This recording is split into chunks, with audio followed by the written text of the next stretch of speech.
giriş olaraq Quran-ı Kərimdən İbrahim surəsinin 34-cü ayəsi ilə başlayırıq. Allah Teala buyurur: "Və in ta'uddu ni'metallahi la tuhsuha."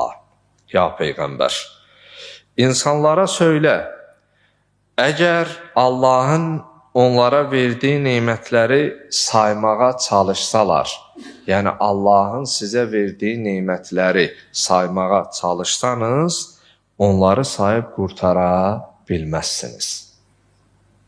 Bu sözün içərisində doğrudan da Allahımızın, Rəbbimizin şükrə layiq olduğu bir varlığı insan düşünməli və dərk etməlidir.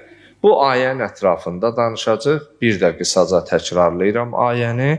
Allah Teala buyurur ki, əgər Allahın sizə verdiyi nemətləri saymağa çalışsanız, onları sayıb qurtara bilməzsiniz.